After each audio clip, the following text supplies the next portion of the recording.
Allez. Il y a, il y a du monde là qui s'est connecté déjà? Ah oui, oui, il y a quelques personnes, ouais, ouais. Bon, voilà, on peut commencer. Écoutez, messieurs, mesdames, messieurs, donc Erev Tov, hein, comme tous les lundis, je vous souhaite une bonne soirée, une bonne semaine. Shavua Tov. Et n'oubliez pas que nous sommes dans les Yemei Tashlumim, espèce de rattrapage concernant les corbanotes qui étaient apportés pendant Chol HaMoed, à Pessah et à Sukkot, mais à Shavuot, il n'y a pas de Chol HaMoed. En Eretz Israël, c'est une journée, en Chutz La'aretz, c'est 2 jours. Donc, il n'y a pas un moment où on pourrait apporter les corbanotes qui étaient korbanot nedava, toutes les corbanotes, les femmes qui avaient accouché, etc. Toutes sortes de corbanotes qu'on était amené à apporter au Beth Amikdash. Donc, il y avait des Yemei Tashumim jusqu'au Yud Bet Sivan. Donc, le Vav, c'était Shavuot. Donc, on avait 7, 8, 9, 10, 11, 12. Donc, 6 jours en Eretz Israël et 5 jours en Chutz La'aretz, où on apportait donc les Tashumim. Donc, ce sont des jours qui sont encore quelque part des semi-fêtes, hein, un peu comme Isrouchag, on dit Patachanoun, on reste Bessimcha, on reste attaché à Matan Torah. Et donc, on a passé Matan Torah et on a tout fait avec la Voda, avec la préparation, on a tout fait pour que cette Titinat Torah renouvelée eh bien, nous pénètre un peu plus chaque année. Chacun fait un effort pour avancer dans non pas seulement la connaissance de la Torah, mais dans la pénétration profonde que la Torah que nous devons opérer pour la Torah. Et sur ça, je vais revenir sur un petit mot sur Shavuot. Et ce Shavuot qui est lié à l'Alacha. C'est un mot qui est lié à la Halacha. Rabbi Levi Yitzhak de Berditchev nous dit comment se fait-il que la fête de Shavuot s'appelle Chag HaAtzeret, de l'arrêt. La Hatzor, c'est s'arrêter. Bien sûr, il y a d'autres noms. Chag HaBikurim, c'est bien le Chag HaShavuot, à cause des semaines qu'on a comptées. Ça s'appelle aussi Chag HaAtzeret. Il dit tout simplement parce que c'est la fête où on est en Otzeret Atzmenu, on cesse de faire les mlachot qu'on est tenu de faire à Shabbat, au jour de fête. Donc c'est la fête où on ne fait pas les mlachot. C'est un peu drôle comme réponse, bon, enfin c'est une réponse claire.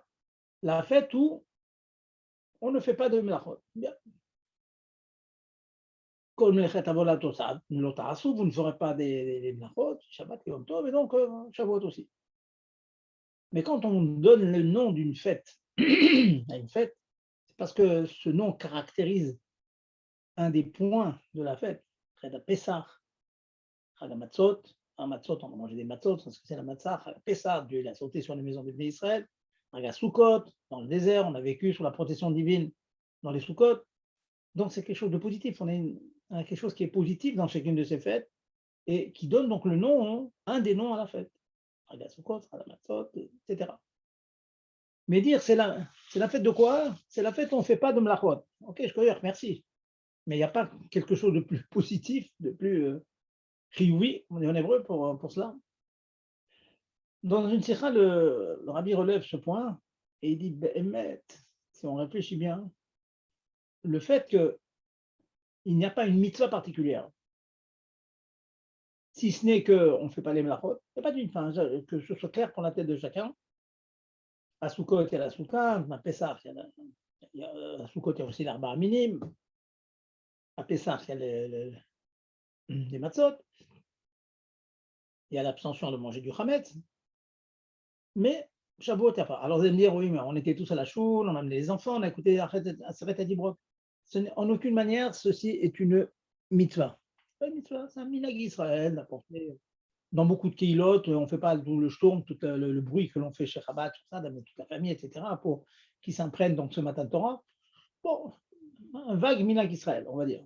Mais dire que c'est une mitzvah, un commandement divin, ni dans les mitzvot de Horaïta de la Torah, ni les mitzvot des Rabbanan, ceci est inclus. Non. Ah, vous allez me dire, oui, mais on mange des gâteaux au fromage. Ok, Baruch Hashem, de la simcha, ça met de la joie, mais dire que ceci, c'est une mitzvah, un commandement divin, en aucune manière, c'est un commandement divin. Celui qui ne mange pas de gâteau au fromage, il n'a rien transgressé. Alors quoi?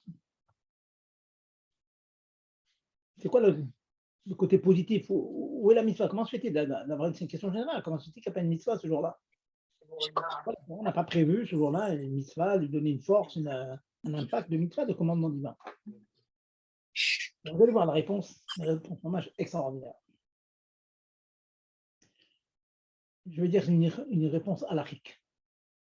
Le Magen Avraham dans Shulchan Aruch Siman Samer, que rapporte Admor Zaken, au Saïf Dalet, je pense, il dit mitzvah. Lorsque l'on dit le Kriyat Shema, juste avant de dire le Kriyat Shema, on dit certains mots que je vais vous amener. Les quelques phrases, regardez dans la tfila de Shachari du matin, dans le Sidur Teilat Hashem, c'est page 45, on dit Uvanu v'harata mikol am velashon. Et tu nous as choisis parmi tous les peuples et les langues. Tu as choisi. La Bechira d'Hachem. Vous regardez dans les éditions récentes de Teilat Hashem, on rapporte au Magen Avraham dans la petite note. Yachaven, il pensera à ce moment-là à quoi? À Matan Torah. Là, je vous ai dit une alarme. Au moment, demain matin, Bezat Hashem, avant le Kriyat Shema, vous allez dire tu nous as choisi, Dieu nous a choisi, tu vas penser à Matan Torah. Ça veut dire, très vrai, Matan Torah, c'est le jour anniversaire où Akash Baruch Hu a fait du clan d'Israël quoi? Il a fait son peuple choisi. Le peuple élu, le fameux peuple élu qui nous a coûté tellement de tsarot dans l'histoire. Eh bien, c'est le jour de Matan Torah.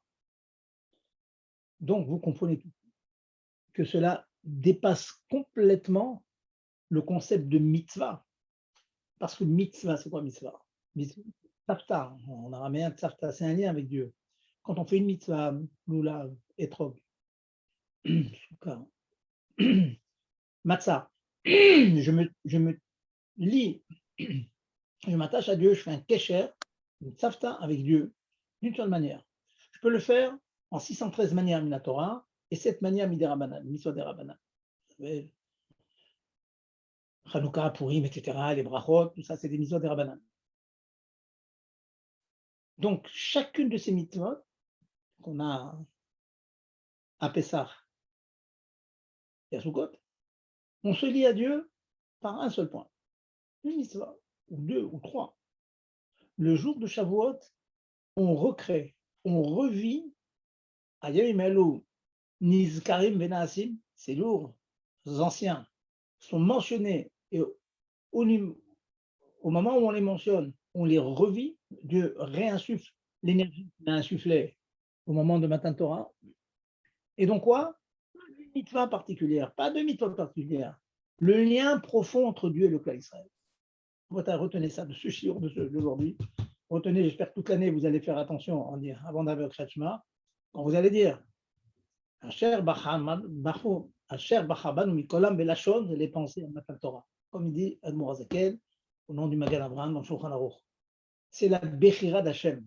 Dieu nous a choisis. Il faut imaginer, donc ça dépasse un lien. D'abord, je choisis. On peut dire d'une autre manière, c'est le mariage du clan Israël avec Dieu. Donc, avant de se faire des cadeaux, avant de s'attacher à l'autre, d'abord, on se marie. Ça, c'est le jour de la Bechira. Donc, c'est complètement au-dessus des liens particuliers, même qu'il y en a 613 plus 7 de Dieu et le clan d'Israël. Donc, rappelez-vous, le jour de Shavuot, c'est l'anniversaire du jour du choix divin du clan d'Israël. Donc, comme il dit le Rabbi Levi Yitzhak de Berditchev, qu'est-ce qu'il y a dans ce jour? Il y a les mitzvot assez, il y a les mlachot qu'on ne doit pas faire. C'est tout. Pourquoi? Parce qu'on est complètement au-dessus, on s'est complètement au-dessus des mitzvot particulières qui ne sont que des pratiques, qui sont que des détails de notre attachement avec Dieu. Alors que le jour de la Bechira, du choix, eh bien, ça transcende complètement les liens particuliers de chaque mitzvah. C'est un moussa que je l'ai répété plusieurs fois à la chose, je disais aux gens de travailler avec un tel moussa, de s'imprégner de cette chose-là, ce jour où on se réattache, on recrée donc ce lien que Hachem vous a choisi. Une petite question là-dessus, c'est que le Rabbi soulève, il dit, mais dans la parashat Shemot, déjà, il est marqué béni v'chori Israël. Dieu il dit que le clan Israël, c'est mon fils et mon aîné. Donc le lien avec Dieu était déjà créé. Oui. Donc, comment dit le Admor Zaken dans Shulchan Aruch que c'est le jour anniversaire de la Bechira. La Bechira déjà, le clan Israël avait été choisi. Alors là, je vous dis en quelques phrases un concept très profond d'Arsidut, c'est que dans Shemot, quand il a choisi le clan Israël, il a fait sortir d'Égypte, etc., avant Matan Torah, il l'a fait parce que le clan Israël, passez-moi l'expression, avec les nations, il n'y avait pas photo, comme on dit de nos jours. Il n'y avait pas photo. Comme ils étaient Metsuyanim, comme ils étaient propres, malgré le fait qu'en Égypte aussi, il y avait des chutes. Mais il n'en reste pas moins que le cas Israël parmi les nations, ça n'a rien à voir avec Hervat Haaretz, avec tout ce qui se faisait dans les nations autour. C'était un peuple qui était propre de lui-même, dans son essence. La descendance d'Abraham, Israël et Jacob, c'est un peuple qui était apte à être choisi par Hachem. Donc c'est évident qu'Hachem a vu la différence entre ces peuples, vous connaissez les Midrashim, il leur a proposé la Torah, etc. Bon. Donc en fait c'était un choix, mais ce n'est pas un choix. En Chassidut, on explique que lorsqu'on a à choisir entre deux éléments, dont un a toutes les raisons de nous attirer et l'autre n'a aucune raison de nous attirer, un exemple très simple, je vous donne un diamant qui fait 200 grammes et je vous donne un charbon qui fait 200 grammes. Et je vous dis choisis. C'est un choix ça? C'est pas moi qui choisis. C'est l'objet qui est devant moi qui me choisit. À moins d'être fou, d'être insensé, il est clair que je ne vais pas prendre le charbon. Hein, comme a dit un tino qui n'a pas de sechel, c'est quelqu'un qui jette les noix et qui prend des pierres. Alors, vous voyez, on n'a pas de sechel, mais si on a du sechel, on choisit. Donc, finalement, si vous réfléchissez, ce n'est pas un choix. Je n'ai pas choisi avec mon libre arbitre. Si je suis normal, si j'ai quelque chose de code-codé dans mon cerveau, je vais choisir le diamant. Donc, quand Dieu, dans Shemot, avant Matan Torah, il a choisi qu'à Israël, ce n'est pas un choix. Quel rapport entre les Égyptiens et leurs abominations avec l'Israël? Il a pris le bon et il a laissé le mauvais, c'est tout. Au moment de Matan Torah, il y a un renouvellement de ce choix. C'est un choix, on dit en français, arbitraire, un axiome. Ça veut dire que maintenant, à partir de maintenant, Dieu a choisi le clan d'Israël, quel que soit son matzav. Écoutez bien le point. Si Chaz Veshalom, il peut arriver un moment où le clan d'Israël sera plus bas que les nations, il va perdre sa kedusha, perdre tout son avantage, ses tzadikim, etc. Et qu'il puisse se retrouver au fond du gouffre, Dieu il dit, c'est mon peuple. Asher Bachar Banu Mikolam Belashon. Et si vous prenez le Nach, il y a eu des périodes dans l'histoire juive où les rois étaient des Shaim, Avodah Zara, dans le Beth Amikdash, chose horrible, que je vous a toujours dit, je vous punirai, je vous préviens avec les prophètes, mais mon peuple, vous resterez toujours mon peuple. C'est ce qu'on appelle le choix arbitraire. J'ai l'habitude de faire un jeu de mots connu qui dit, le clan Israël dit, Ashream chez Kachalo, heureux le peuple chez Kachalo. Le clan Israël dit, pourquoi tu fais ça? Pas juste, Hachem est dur des fois avec toi, Kacha, parce que c'est comme ça. Choix arbitraire, Naase Venishma, je fais quoi qu'il arrive. Alors que notre passouk de Télim, il dit, Lama Yomro Agoyim. Lama, pourquoi? Toujours des pourquoi, dès qu'on a un problème, c'est pourquoi des méchants. C'est ça l'anekuda du cas d'Israël. C'est que maintenant, c'est comme je dis, un axiome, c'est tout, c'est un fait, ouvda, fact, c'est un fait. Quel que soit le matzav, ils choisissent son peuple. Et on a eu des périodes vraiment extrêmement difficiles, historiques. On a eu des moments où Israël était très très haut. Et Dieu dit, quoi qu'il arrive, de toute façon, vous resterez mon peuple. Ça, c'est le jour de Shavuot. C'est très bon de savoir ça. Alors maintenant, on va pas mettre Akadosh Baruch Hu à l'épreuve d'être obligé de nous choisir, bien qu'il n'y ait aucune raison logique de nous choisir. On va faire en sorte qu'il continue à nous choisir de manière arbitraire, certes, mais aussi de manière que ça vaut la peine de nous choisir, que c'est logiquement le choix à faire, à savoir le peuple d'Israël quand il se comporte bien. Simple. Je vous demande de bien réfléchir, si vous pouvez réécouter ces mots que je viens de vous dire. si je ne me trompe pas, vous trouverez ça dans l'Ikouté Sichot, euh,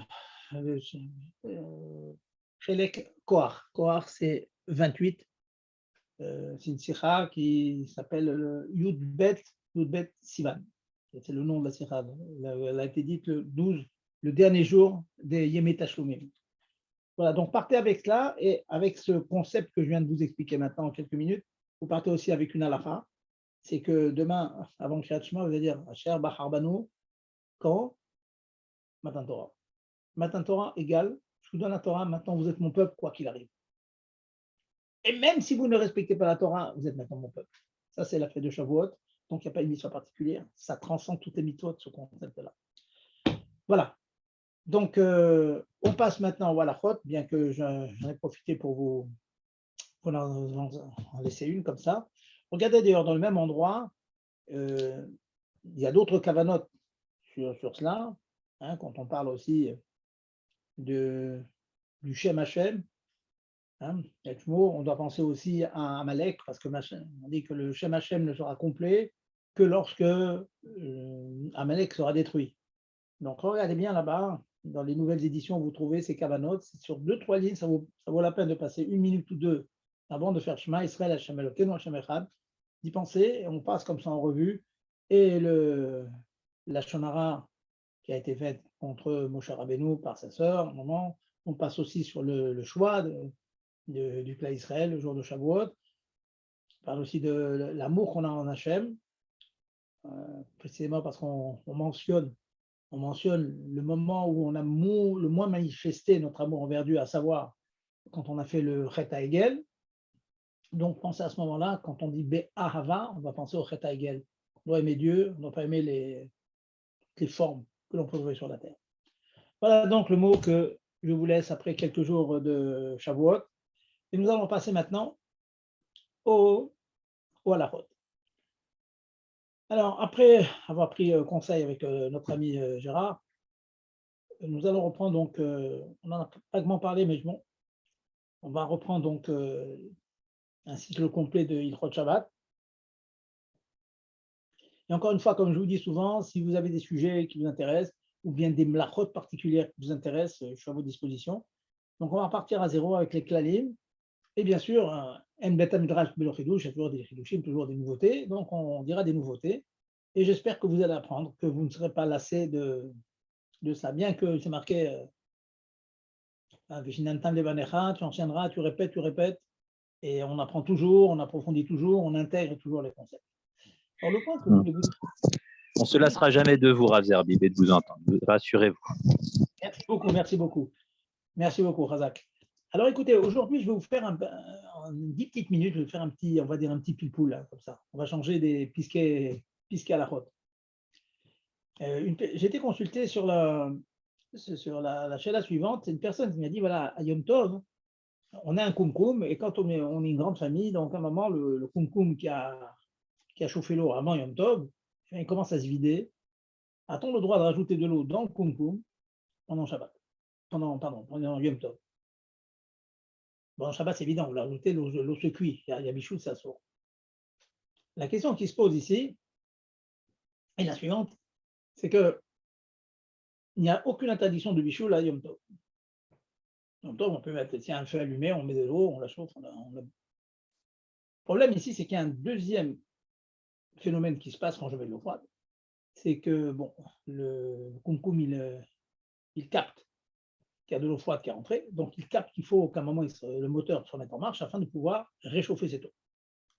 Et donc, on est gorem, on cause le fait qu'il y a un courant électrique, je laisse au côté technique, électrique qui se passe, donc un problème d'électricité qui se passe et qui chauffe l'eau, il y a des résistances qui chauffent certainement, bon, et donc ça chauffe l'eau.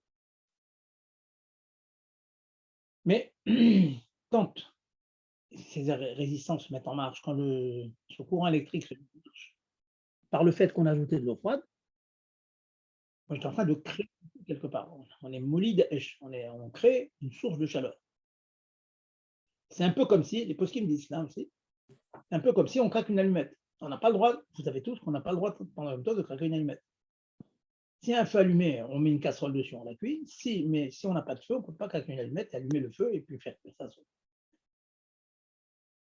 Donc la question est, a-t-on le droit tout de même de mettre de l'eau, sachant qu'en différé, pas en direct, mais en différé, en retardé, le thermostat peut se mettre en marche, le moteur peut se mettre en marche pour chauffer chez toi. Il peut arriver parfois que ça se mette immédiatement en marche, mais pas toujours. Souvent, ça marche 10 secondes, des fois 2 minutes, des fois 5 minutes, puis ça se met en marche et ça chauffe. A-t-on le droit de faire cela pendant Yom Tov? Alors pour ça, c'est un petit chiour, hein, vous me pardonnerez pour ceux qui ne sont pas versés là-dedans, mais de temps en temps, c'est bien voilà, on va mettre ça sous le compte d'un Kinous Torah. Voilà, on fait des Kinous Torah maintenant, c'est connu, le rabbi demandé qu'on fasse un Kinous Torah après Shavuot. Voilà, c'est un Kinous Torah, vous avez cité donc un développement d'une halakha. Il y a une halakha qui s'appelle Grama Mutar Beshabbat. Ça veut dire. Grama, c'est la chaîne l'igrom. L'igrom égale causer. Être la cause de. Il peut arriver parfois que l'on fasse un acte qui n'a pas d'impact immédiat, qui n'est pas une avéra, un issour, une interdiction immédiate, mais qui, à terme, sera la source d'une avéra. C'est le cas, en l'occurrence. Je suis en train de dire maintenant, je mets de l'eau, je sais qu'au bout de quelques minutes, il y a le thermostat qui va se mettre en marche. Si vous laissez le frigo ouvert, vous savez très bien que le thermostat, au bout d'un certain moment, ça dépend combien il est chaud, eh bien, au bout d'un certain temps, il va se mettre en marche. Donc, il y a finalement mon acte, il a une poula, mais pas directe. Ce n'est pas une poula directe. C'est une poula différente. Attendez.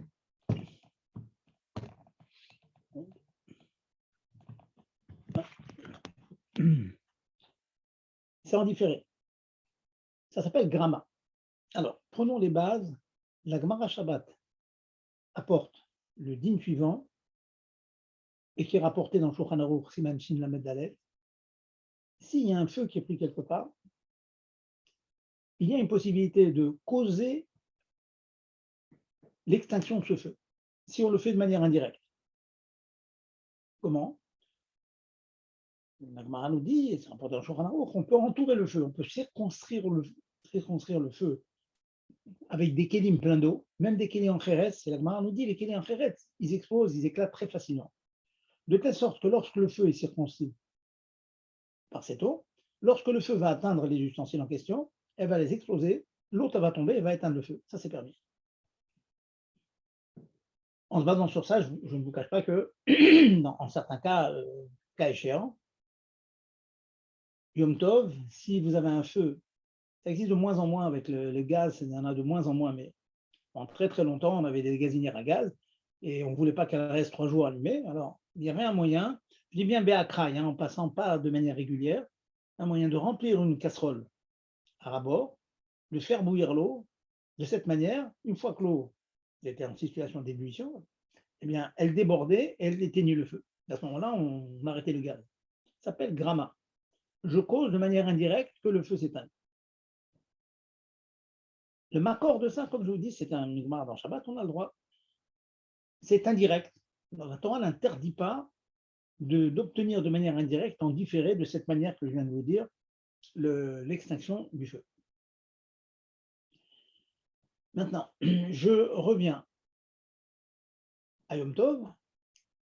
Et là, une Gemara nous dit dans Betsa c'est la Masechet de Yom Tov, elle nous dit que si on a un air, ça veut dire un ustensile, un verre avec une bougie et une mèche dessus. Ça s'appelle un air dans la Gemara. Nundresh.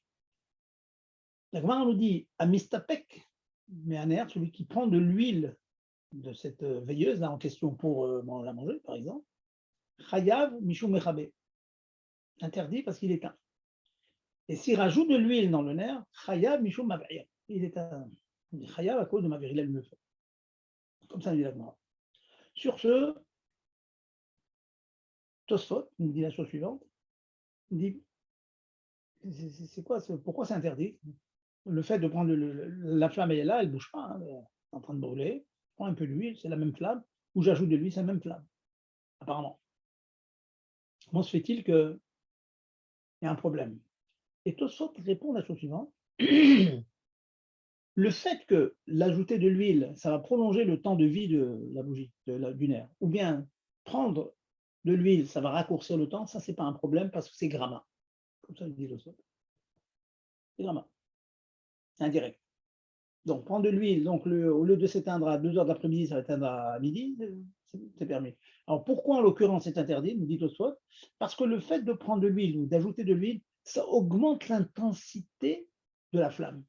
Rien à voir avec prolonger ou raccourcir le temps de vie du nerf. Comme ça dit, faites une expérience, vous regardez, plus vous mettez une mèche dans une grosse quantité d'huile, le feu, la flamme va être plus grosse, plus importante que si vous avez un tout petit peu d'huile, comme c'est dit Tosfot. Donc, gramma, dans ce cas-là, c'est moutarde. Donc, nous dit Tosfot, tout simplement, imaginons que l'on ait un cas où la flamme ne va pas augmenter. Par exemple, si c'est une bougie en cire, nous dit Tosfot, c'est une bougie en cire qui est allumée, et j'ai une immense bougie qui fait 30 cm, et j'ai besoin de 2 bougies de 15 cm, j'ai le droit de couper la bougie. Je ne rentre pas dans le problème que je suis en train de créer une bougie de bonnet, je ne rentre pas dans ça. Il y a des moyens en brûlant au milieu. Bon. Mais en tout cas, il dit Tosfot que si je coupe la bougie en question, et donc je vais raccourcir le temps de vie de la bougie, eh bien c'est quand même, nous dit Tosfot, c'est quand même permis. Parce que dans une bougie, le fait de couper, qu'il y ait moins de cire, ça ne va pas augmenter ou diminuer la puissance de la flamme. Ça n'a rien à voir. Seulement, dans un air avec de l'huile, effectivement, plus il y a de l'huile, plus la flamme est grosse, mais dans une bougie, pas du tout. Donc, Tosfot, il permet de couper la bougie, allumer, et donc, au lieu de durer 2 heures, elle va durer 1 heure, c'est permis. À part, comme je vous dis, le problème de créer 2 bougies, quoi. Mais je ne parle pas de ce problème. Le roche, sur place, il dit non. Non, il dit pas du tout. Le problème n'est pas que quand j'ajoute de l'huile, la flamme est plus haute, est plus forte, et quand je diminue la flamme, il ne dit pas du tout ça. Il dit le roche, quand j'ajoute de l'huile, la veilleuse va durer plus longtemps, donc ça s'appelle allumer. Elle devait s'éteindre au bout d'1 heure, elle dure 2 heures, donc j'ai allumé 1 heure. Et quand j'enlève l'huile, et donc la bougie va s'éteindre plus tôt, donc c'est comme si j'éteignais. Sans rentrer dans un grand débat, ça ressemble beaucoup à déplacer les plots d'une minuterie, on va dire. La minuterie est prévue de s'éteindre à minuit et vous la mettez à 2 heures du matin ou à 10 heures. Ça ressemble étrangement. Bon, je ferme ma parenthèse. Cette marloquette-là, est-ce que une bougie en question, le fait de prolonger son temps de vie ou de diminuer, est-ce que c'est interdit? Tosfot, il dit non. Le Roche, il dit oui. Le Shulchan Aruch tranche, c'est très intéressant ici, c'est que le Mechaber est Mahmir, comme le Roche, et le Rama, il est Mekil, comme Tosfot. Mais les Acharonim, Admor Zaken, Mishabura, le Magan Abraham, en l'occurrence, ils font comme le Mechaber. Donc, il dit que Gramma, dans ce cas-là, c'est interdit. Donc, ça veut dire, très fort, donc j'ai une bougie allumée, et je voudrais diminuer son temps de vie. Imaginons que cette bougie, je la plante dans du sable, dans de l'eau carrément. Donc, elle tient bien, elle flotte.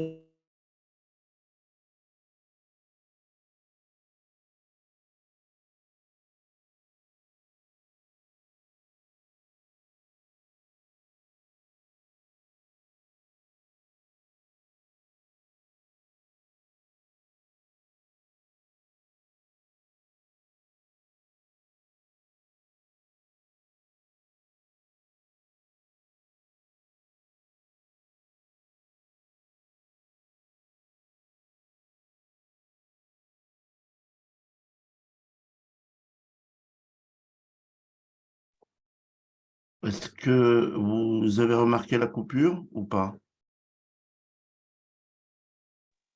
Oui. Oui. Est-ce que tout le Oui, monde... tout à fait. Moi, j'ai remarqué la coupure. Donc, le rave a été coupé. Donc, Je continue donc.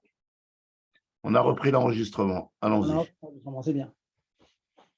Alors, donc, j'étais en train de vous dire, bon, il ne faut pas que je perde le fil, hein, c'est quelque chose qui demande de l'attention. Donc, on est arrivé à une marloquette entre le Mechaber et le Rama. Est-ce que être gorem, une extinction, ou allumer, ou éteindre, est-ce que c'est permis à Yom Tov? Apparemment, la halakha a retenu que c'est interdit. Alors, la question qui se pose dans tout ce que je suis en train de vous Attendez, dire, juste juste qu'on comprenne bien, on s'est arrêté quand vous nous exposiez la vision du Roche. Voilà. Vous n'en voilà. étiez pas encore à la vision du Mechaber et du Rama. Juste que vous Non. sachiez, parce que là, je crois que Ah, ça s'est arrêté avant, ça s'est arrêté avant, voilà, d'accord. voilà. Je pense que ça me paraît Alors, important. donc, je disais le Roche, lui, le Mahmir, il considère que le fait de prendre de l'huile, c'est raccourcir le temps de vie. Et donc, il raccourcit, ça s'appelle éteindre. Et s'il ajoute de l'huile, bien que ça, finalement, il n'allume rien du tout, c'est son air qui reste 1 heure de plus allumé, il considère que c'est comme s'il allumait, c'est interdit. Et donc, ça veut dire gramma, ça veut dire causer de manière indirecte une extinction ou un allumage. D'après le Roche, c'est interdit. Et je vous ai dit que bien que c'est le Mechaber qui est Mahmir et le Rama qui est Mekil dans ça comme Tosfot, malgré tout, les poskim, Magen Abraham, Admor Hazaken, Mishabura sont Mahmirim et que c'est interdit. Donc, si j'ai un nerf, comme c'est évident que le nerf, c'est interdit, que ce soit ou à cause de Grama ou à cause du fait que la flamme augmente d'intensité, le nafkamina, la différence entre les deux, c'est dans le cas où on coupe une bougie allumée. Et nous, on est mahmir que si j'ai une bougie qui est déjà allumée, quand elle n'est pas allumée, il n'y a pas de problème, j'éteins rien, j'allume rien. Mais quand elle est déjà allumée, la mettre dans du sable, la mettre dans de l'eau, de telle sorte qu'au bout d'1 heure, ça va s'éteindre, eh bien, ceci, d'après la halakha, c'est interdit. La question qui se pose ici, c'est, je vous ai dit tout à l'heure qu'on a le droit de mettre de l'eau autour d'une source de feu, et de telle sorte que lorsque le feu va atteindre l'eau, elle va s'éteindre. Donc, j'étais gorem de manière indirecte, j'étais la cause du fait que j'ai éteint le feu. Quelle différence entre le fait de planter ma bougie dans du sable ou dans de l'eau, que ça on a dit que c'est interdit, parce que la bougie va s'éteindre plus vite. Par contre, mettre autour de l'incendie, mettre de l'eau, de telle sorte que lorsque l'incendie va atteindre l'eau, il va s'éteindre, et bien ça c'est permis. C'est quoi la différence? La différence, je vous l'ai dit tout de suite. On voit bien mais tout, il dit il y a quand même une différence. C'est que lorsque je mets la bougie dans le sable, la bougie, c'est de la cire avec une mèche dedans. Je la mets dans du sable, je touche la source du feu. Alors certes que c'est en différé qu'elle va s'éteindre plus vite, pas tout de suite, mais je touche pour obtenir cette économie de temps et de bougie, je touche la bougie elle-même et je l'ai mise dans du sable. Par contre, dans le cas de l'incendie, c'est très très fin comme différence, dans le cas de l'incendie, j'ai mis de l'eau autour, je n'ai pas du tout touché le feu, j'ai mis de l'eau autour, ou dans des ustensiles, de telle sorte que quand le feu va lui-même venir faire exploser les ustensiles en RS, et donc l'eau va déborder et va éteindre. Un chilouk très très très très fin, hein, mais comme ça c'est la lara. Donc, mettre de l'eau autour d'un incendie de telle sorte qu'on va de manière indirecte éteindre l'incendie, c'est permis. Mettre une bougie allumée dans du sable ou dans de l'eau de telle sorte qu'elle va s'éteindre plus tôt grâce à l'eau au sable, ça c'est interdit, comme ça, parce qu'on a touché la source. Voilà donc très bekitsour, deux chitotes, deux manières de vision d'une Gemara, avec un afkamina, avec une différence à la dans d'une bougie en cire. C'est très joli. Bon, on n'est pas souvent à l'occasion d'utiliser une telle chose, de mettre des bougies allumées comme ça, de les couper, etc. Mais il y a un nafkamina, une différence essentielle à l'Afrique dans la Sheila que j'ai demandé au début, qui est la suivante. Lorsque je mets de l'eau dans le kumkum, je sais qu'à terme, en différé, je vais mettre en marche un système électrique qui va réactiver des résistances. Je ne connais pas parfaitement le système mécanique du kumkum, mais qui va activer quelque chose électriquement et qui va chauffer l'eau. Quelque part, je molidais, je crée un feu qui va créer. C'est en différé. D'après Tosfot, il n'y a aucun problème. Que je touche la source ou je ne touche pas la source, d'après Tosfot, dans tous les cas, c'est permis. C'est le roche et la halakha. Et la halakha, bon, Zaken, Mishabura, qui disent que provoquer comme ça un issour en différé, provoquer une extinction, ou bien provoquer que la lumière va rester allumée plus longtemps, d'après le Roche, ça s'appelle allumer si ça prolonge plus longtemps, ça s'appelle éteindre si ça s'éteint plus tôt que prévu. Donc apparemment, on ne pourrait pas ajouter dans ce kumkum de l'eau froide à Yom Tov. Parce qu'en différé, je vais créer l'allumage d'un système électrique qui va me sauter mon eau. Comme ça, il ressortirait de ce que je viens d'expliquer. Seulement, là, je vais vous ajouter une belle halakha et qui va nous permettre de nous sauver dans ce cas-là. Quelle est cette halakha? À Yom Tov, vous savez très très bien que tout ce qui est ochel nefesh est permis. Cuire, et la majorité des blachot, quelquefois avec un petit chinouille, certes, mais en tout cas, tout ce qui concerne la achila, c'est permis. On peut même porter dans la rue pour manger. Et même, il y a le principe de mitor, puisqu'on peut porter dans la rue pour amener un repas chez son voisin. Je parle dans des endroits où il n'y a pas de verrou, peut-être que vous n'êtes pas habitué à ça, mais nous, on ne porte pas dans la rue. On peut, à Yom Tov, amener la nourriture chez le voisin. Et nous dit les Chachamim, puisqu'on a permis cette chose-là pour les besoins de Achila, Itirou chez l'eau les soirs Achila. Donc, je peux sortir dans la rue le matin, amener mon talit, mon sidour à la choule, j'ai le droit. Bon. Par contre, je peux aussi, si j'ai une flamme allumée, allumer une deuxième flamme pour cuire. Mais créer un feu, ça s'appelle molid esh. Craquer une allumette, c'est interdit. Craquer un briquet, c'est interdit. Maintenant, ce craquer un briquet ou une allumette, on sent bien que c'est pour Achila. Donc, interdire cette chose, c'est pas évident d'interdire une chose pareille, parce qu'on est très très proche de l'Achila. Craquer une allumette pour allumer le feu et cuire ma viande, c'est non, mais mettre la viande à cuire, c'est oui. C'est quand même très très proche de la cuisson. C'est au moins ce qu'on appelle marchiré au chel nefesh. C'est un grand sujet que j'évoque ici, marchiré au chel nefesh. Mais alcool panim, le point que je voulais vous dire, c'est que Edmonitej, craquer une allumette, c'est une marloquette dans les poskim. Le Taz, Tourezav, il dit que c'est à son Minatora. Admorazaken pense que c'est à son Midirabanan. Le fait que ce soit à son Midirabanan, ça nous donne un champ de permission très, très intéressant. Si on dit que craquer une allumette, craquer un briquet, c'est un Issour des Rabanan, Yom Tov, attention, Yom Tov, c'est Midirabanan, on a par exemple le éther, le shvout, des shvout, des Torah Mitzvah. Et donc, c'est l'occasion pour moi de vous faire une petite razara des klalim qu'on a mis en évidence, sur lequel on va commencer à parler, tous les klalim de Shabbat.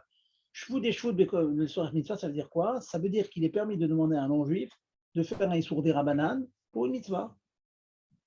Par exemple, ici, bon, les Israël, encore une fois, c'est difficile parce que vous avez tous des hérouvines plus ou moins au port, mais ici, on habite hier, Brunois hier. Si j'ai besoin d'aller chercher un talit ou un sidour dans la choule à Brunois, c'est carmélite, c'est pas Réchout Arabim. L'interdiction de porter, c'est Midera Banane. On peut demander à un non-juif. On peut demander à un non-juif de porter pour nous dans la rue. Parce que porter dans la rue, c'est Midera Banane seulement. Demander à un non-juif, c'est aussi Midera Banane, c'est deux Dera Banane. C'est ce qu'on appelle shvout et shvout. Double shvout, shvout au carré. Et ça, pour une mitzvah, c'est moutar. Revenons à notre sujet de ce soir. Même si nous disons que Grama, la halakha comme le roche, qu'on n'a pas le droit de faire un acte qui va ou raccourcir le temps de brûlage d'une bougie ou rallonger. Mais si nous disons maintenant que nous sommes à Yom Tov et que créer un feu, allumer un feu, pachout, allumer un feu, seulement Assour Midera Banane, et en l'occurrence, dans le kumkum, quand on met de l'eau froide, on va créer un système électrique qui va rapidement se mettre en marche, il va chauffer l'eau, on est molid esh. Si nous disons maintenant que nous transgressons un interdit qui est seulement midera banane, de molid esh, en mettant de l'eau dans le kumkum, Yom Tov toujours, ne confondez pas avec Shabbat, Shabbat, on cuit l'eau, c'est Assour Minatora. Si on dit que c'est Issour des Rabanan, ça s'appelle Grama Be-Issour des Rabanan. C'est retarder de manière indirecte, faire une melacha, de manière indirecte, mais une melacha Issour des Rabanan seulement. Eh bien, les poskim, rov des poskim que j'ai pu voir, ils permettent cette chose-là. Je trouvais ça dans Piskei Teshuvot, dans d'autres mélactim, Sifra mélactim de nos jours, que dans la mesure où même craquer une allumette, même mettre l'électricité en quelque sorte, à Yom Tov, dire appuyer directement sur le bouton, c'est un Issour des Rabbanan. Comme maintenant je le fais au fan de gramma d'une manière indirecte, à savoir j'ajoute de l'eau froide et ça cause que ça va s'allumer plus tôt, ben ceci est permis. Voilà, c'est une jolie halakha, en vérité, une jolie halakha. Donc sachez que, vous allez me dire, tout le monde le fait, beaucoup le font, sachez qu'il y en a qui ne le font pas. Il y en a qui n'ajoutent jamais de l'eau dans le kumkum Yom Tov. Dans toute période, il y a le thermostat qui va se mettre en marche, et ça peut se mettre tout de suite et tout. Certains interdits parce que parfois, quand on ajoute de l'eau froide, ça se met tout de suite en marche. Alors, c'est même pas gramma, c'est immédiat. Bon. Sachez que il y a une belle permission, donc en cas de besoin, bien sûr, on a besoin d'eau pour faire du café et tout. Il ne faut pas faire ça les dernières minutes à la sortie du Yom Tov, parce que ça va chauffer pour Yom Tov, ça va chauffer pour après. Mais si on le fait le matin, tout le monde a pris son café au lait le matin, on a très peu d'eau, il y a une possibilité donc d'ajouter de l'eau dans le concombre. Voilà. J'espère que c'est clair. Alors, je vais écouter vos questions avant de passer. Bon, le temps passe vite, hein, avec la petite interruption en plus. Bon, je vois que le temps passe vite. Bon, mais je peux vous consacrer encore Mivra et plus tard pour nous. Si vous voulez, on peut consacrer encore 10 minutes, ça ne me dérange pas du tout. Mais déjà, posez-moi quelques questions sur ce que je viens de dire. Juste, on est d'accord. Si c'est juste de l'eau qui est en train de bouillir sur une casserole, sur un feu qu'on a laissé allumer Yom Tov, il n'y a pas de question. On peut enlever, retirer de l'eau autant qu'on veut. On ne va pas activer. Faire aucun problème. Ouais, aucun problème. Juste le cas du kumkum, quoi. Voilà. Parce qu'il y a un système électrique qui se met en branle, et donc il y a un problème. Mais si maintenant vous enlevez de l'eau dans de l'eau sur une casinière, aucun problème. Quel est le parallèle avec ce que vous venez de dire et qu'on s'appelle la minuterie qu'on aurait utilisée pendant Yom Tov, à savoir, est-ce que pour le futur, on s'est par exemple trompé d'heure pour la régler, et on voudrait jouer sur les plots d'activation de la lumière. Est-ce qu'on a la possibilité de le faire pendant Yom Tov? Ben, si vous avez bien suivi tout ce qu'on est en train de dire, tout ce que j'ai dit ce soir, eh ben, le fait de pousser le plot de telle sorte que ça s'éteigne plus vite, ou pousser de l'autre côté le plot de telle sorte que ça s'éteint moins vite, ça veut dire que ça s'éteint 1 heure plus tard, apparemment, ça ressemble à la marloquette qu'on a vue dans le fait de couper, de mettre la bougie dans le sable, que nous avons dit mettre la bougie dans le sable, et donc raccourcir le temps de vie de ce feu-là. Là, c'est marloquette Roche et Tosfot, marloquette Mechaberama, mais en la c'est qu'on est marqué. Alors, maintenant, je dis, il y a quand même des discussions dans les poskim. Pourquoi? Parce que, comme je viens de vous dire, si c'est Shabbat, c'est un problème. Parce que. Non, Yom Tov, on parle de Yom Tov. Moi, je vais aller plus loin que Yom Tov. Disons qu'on est à Shabbat. Si nous disons que nous raccourcissons le temps, ou nous prolongeons le temps, alors là, je rentre dans des grosses marloquettes dans les poskim. Vous savez très bien que mettre une électricité en route, c'est une grande marloquette dans les poskim. Est-ce que ça tourne Minatora ou Midirabanan? C'est connu dans tous les livres, c'est rapporté Shtat Rajonish qui dit que l'électricité, c'est interdit à cause de bonnet. C'est construire quelque chose, construire un système électrique comme ça. Beaucoup d'autres ne sont pas d'accord, il n'y a rien à voir avec bonnet. Au mieux, c'est un Issour des Rabbanan. Donc, pour revenir à même Shabbat, on peut dire que le fait de déplacer les plots, c'est encore une fois cet Agdara qu'on a dit, qu'on est en train de toucher en quelque sorte la source de l'allumage ou de l'extinction, hein, allumer ou éteindre, on l'a touché. Donc, d'après le Roche, c'est interdit. Sauf si nous disons le dernier chidouche que j'ai dit à la fin du shiur, à savoir que l'électricité est des Rabbanan. Alors, dans Yom Tov, je vous ai dit, c'est pas seulement l'électricité, c'est Molid Esh, c'est comme si vous créez un. Et ça, d'après tout le monde, Molid Esh, enfin, d'après tout le monde, nous tenons, nous, que Molid Esh, créer un feu, c'est des Rabbanan. Donc, on peut permettre. Pour Shabbat, qu'est-ce que l'on fait lorsqu'on déplace les plots? On éteint plus vite, on aime plus vite. Alors ça, il ne faut pas être marmire comme le Chazon Ish. Il faut dire que allumer directement l'électricité, c'est Asur Midei Rabbanan. Auquel cas, on a encore ce tzirouf, on a encore cette idée de dire que c'est gramma, c'est cause indirecte, je ne fais pas directement, je fais gramma, hein, parce que de toute façon, ça va s'éteindre, mais ça va s'éteindre, ou plutôt, c'est gramma, donc, dans un Issour des Rabbanan. Alors, certains vont être marqués, ils vont dire non, nous on tient comme Khazani, c'est des Oraïta, c'est de la Miatora, c'est Assour. Mais beaucoup ne pensent que l'électricité, c'est de Rabbanan. Chez Chabad, la tendance, c'est de dire que l'électricité, c'est des Rabbanan. Donc, si on dit ça, donc effectivement, déplacer les plots, ça sera permis. Bon, sachez, dans Shmirat Shabbat, qui est le Kheta, Rabbi Auerbach, il fait une différence, il faut rentrer dans l'amkout de la chose. Il dit que prolonger le temps de vie de la lumière, c'est plus facile de permettre. C'est-à-dire, elle va s'éteindre à 8 heures, vous la faites éteindre à 10 heures. Ça va tarder l'extinction. Mais elle est allumée de toute façon. Mais par contre, si on avance l'heure de l'allumage, par exemple, ça va s'allumer à 8 heures, vous le faites allumer à 6 heures. Donc, on provoque un allumage, il est marqué dans ça. Bon, le chilou qu'il faut, il faudrait faire encore un shiur plus approfondi. J'ai envie de vous dire, il faut venir au collège pour ça. Non, on a un shiur tous les lundis. Voilà. J'ai envie de vous faire tous rentrer au collège, c'est vrai, comme ça, on va tout approfondir. Ok, bon. Voilà. Autre question. Allez-y. Allez, Gérard, une question. Vous êtes l'animateur ici. Non, mais moi, je connais toutes les réponses. Donc, Mais précisément parce que vous les connaissez, donc vous connaissez les bonnes questions à poser pour les autres. Marianote. Une question réservée. Est-ce que, quand vous dites que Molid Esh, c'est un interdit des Rabbanan, c'est pour les 2 jours de Yom Tov?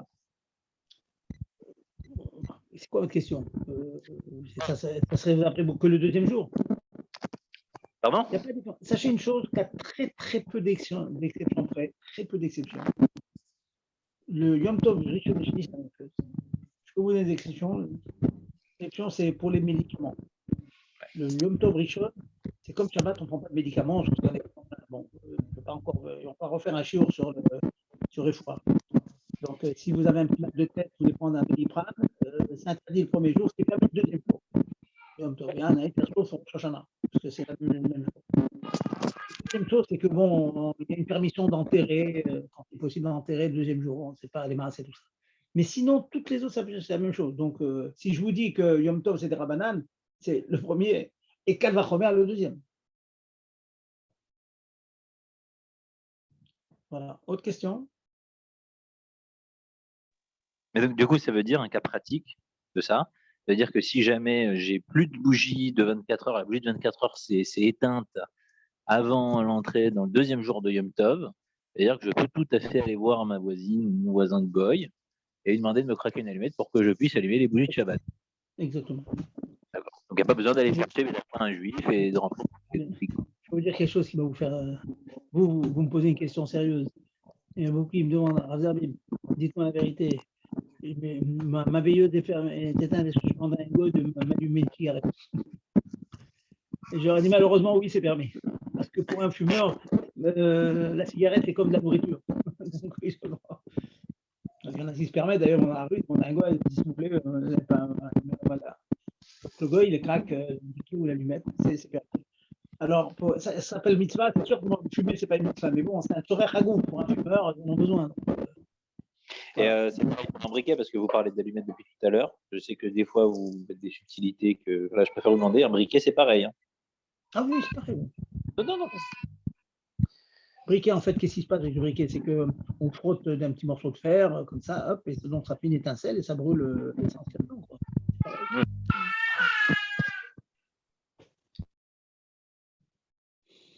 Allez-y, autre question, n'hésitez pas. Une chose que je voulais dire, pendant que tout à l'heure je vous disais, la Gemara nous dit que quand il y a un incendie, on circonscrit l'incendie avec des ustensiles qui vont exploser quand le feu va venir, etc., etc. Sachez que tout ça, c'est des Gemarotes, c'est des choses vraies, 100% non discutées, non discutables. Mais sachez que de nos jours, les poskim disent que sauf grande exception, s'il y a un feu, il faut l'éteindre tout de suite, direct. Pourquoi? Parce que dans l'immense majorité des cas, un feu, c'est dangereux. Il y a Pikuach Nefesh. Et même si, on va dire, il n'y a pas de Yehudim dans le coin, il n'y a que des Eno Yehudim, c'est Pikuach Nefesh pour nous aussi. Parce que si Chaz Shalom, on laisse l'incendie à cause du Shabbat et que un orchi, il est nifga de ça, c'est une catastrophe, d'abord, c'est une catastrophe pour nous, et ça peut entraîner un Pikuach Nefesh. Donc les poskim, ce n'est pas récent, hein, c'est depuis les Prim Gadim et tout, depuis très très longtemps. Un incendie, on l'éteint. Non, mais attends, il est clair que si maintenant il y a votre plateau de bougies qui prend feu, vous pouvez le prendre, le mettre dans le balcon, ok, on ne va pas l'éteindre pour éteindre. Mais dès l'instant qu'on voit qu'un rideau qui prend feu, vous l'arrachez, vous l'éteignez le plus vite possible parce que ça peut toucher, on ne sait jamais ce que ça peut faire. Bien de savoir cette chose-là. Allez-y, encore une ou deux questions et on boucle la boucle. J'ai envie de vous demander, vous n'avez pas eu de questions à Yom Tov, tout s'est bien passé? Au Hachem. Pas de Shelot. Bon, apparemment, tout s'est bien passé. Alors, c'est comme ça, donc on va se quitter. On va se quitter toujours avec l'idée que j'ai dit au début, à savoir que Shavuot égale Asher Bacharnu Kolam. Dieu nous a choisi, on n'est pas élu. Ce n'est pas que des avantages, c'est beaucoup, beaucoup, beaucoup d'obligations de chiyuvim. Hein. Et plus de chiyuvim que d'avantages, mais bon, ça y est, on a pris l'habitude maintenant, c'est tout. On est le peuple élu et on se comporte comme cela. Donc, aller au bout de nos forces pour faire tout ce que nous on a à faire, aller au maximum de nos possibilités. Et rappelez-vous le Hayom Yom. Il y a quelques jours qui disait que à l'image de Rosh Hashanah, à Shavuot, le Yitzhara nous fiche la paix. Hein, il est moins fort. Il a peur. Il a peur, donc je pense que tout le monde a pris des bonnes décisions. Tâchez de vous y maintenir. Une chose que le rabbi répété de Ritat Rambam. Ah ben, ça y est, on sait. Hein, dizaines d'années, on sait vous faire Ritat. Si le rabbi répète, c'est parce qu'on a souvent des faiblesses. Des fois, on n'a pas le temps de faire Ritat. Des fois, on n'a pas le temps de Rambam. Donc, les shiurim fixés, il faut faire vraiment l'effort, trouver un moment où on a la tête fraîche. Le mieux, c'est le matin si c'est possible, ou avant la tefila, ou après la tefila.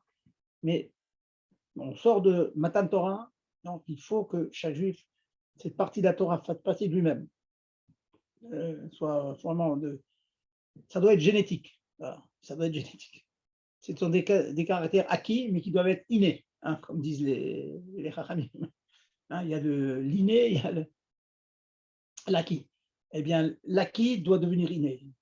Faire Chitan Rambam, étudier, ça doit être quelque chose, pachout dans la vie du juif.